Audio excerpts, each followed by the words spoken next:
నాకు డబ్బులు వద్దు. నాకు నీ పని మనిషి కావాలి. సిటీలో ఎంత మంది దగ్గర ఉందిరా నా పిల్ల?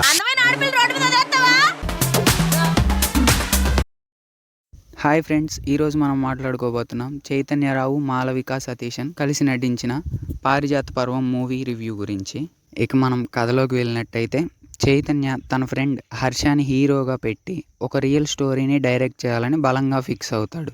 అలాగే మరోపక్క బార్ సీనుగా ఇండస్ట్రీలోకి వచ్చిన సునీల్ డాన్ బార్ సీనుగా మారతాడు. అయితే తన మొదటి సినిమా హర్షతోనే చేయాలని ఫిక్స్ అయిన చైతన్య చాలా నిర్మాతల్ని కలుస్తూ ఉంటాడు. అలా ప్రొడ్యూసర్ శెట్టిని కూడా కలుస్తాడు. కానీ వాళ్ళని అతను తీవ్రంగా అవమానించి పంపిస్తాడు. ఇక మిగతా కథ మొత్తం సునీల్ చైతన్య చుట్టూ తిరుగుతూ ఉంటుంది.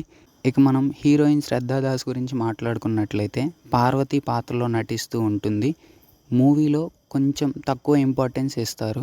ఇలా ఈ పార్వతీ పర్వం మూవీ నడుస్తూ ఉంటుంది. ఇక మనం ఈ మూవీ ప్లస్ పాయింట్స్ గురించి మాట్లాడుకున్నట్లయితే, నటుడు చైతన్యరావు తెలుగు ఆడియన్స్కి కీడాకోలం మూవీతో మరింత దగ్గరయ్యాడు.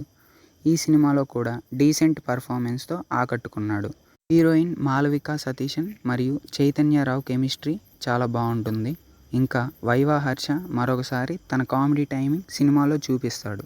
ఇంకా శ్రద్ధాదాస్ మరియు చైతన్యరావు మధ్య కొన్ని సీన్స్ నవ్వు తెప్పించేలాగా ఉంటాయి. అలాగే హీరోయిన్ కార్ ఎపిసోడ్ హిలేరియస్గా ఉంటుంది.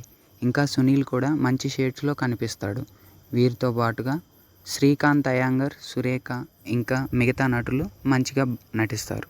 ఇక మనం ఈ సినిమా నెగిటివ్ పాయింట్స్ గురించి మాట్లాడుకున్నట్లయితే, సినిమా 2.5 గంటల లోపే ఉన్న సీన్స్ అన్నీ బాగా ల్యాగ్ అవుతూ ఉంటాయి. ఇక మనం కథలోకి వెళ్ళినట్లయితే, రొటీన్ స్క్రిప్ట్ లాగా కనిపిస్తూ ఉంటుంది. అంత ఇంప్రెసివ్నెస్ కూడా ఏమీ ఉండదు. కామెడీ టైమింగ్ అక్కడక్కడ బాగుంటుంది. అంతకు మించి ఈ మూవీలో చెప్పుకోవడానికి పెద్దగా ఏమీ ఉండదు. ఫస్ట్ హాఫ్ మరియు సెకండ్ హాఫ్ ఇలానే కంటిన్యూ అవుతుంది. ఇక మనం ఈ మూవీ రేటింగ్ గురించి మాట్లాడుకున్నట్లయితే 5కి 2.5 ఇవ్వచ్చు. ఆ 0.5 కూడా నాకు యాక్టర్స్ యాక్టింగ్ నచ్చి ఇచ్చాను. స్టోరీ పరంగా చూసుకుంటే 2 పాయింట్స్ సరిపోతుంది. Thank you for watching guys.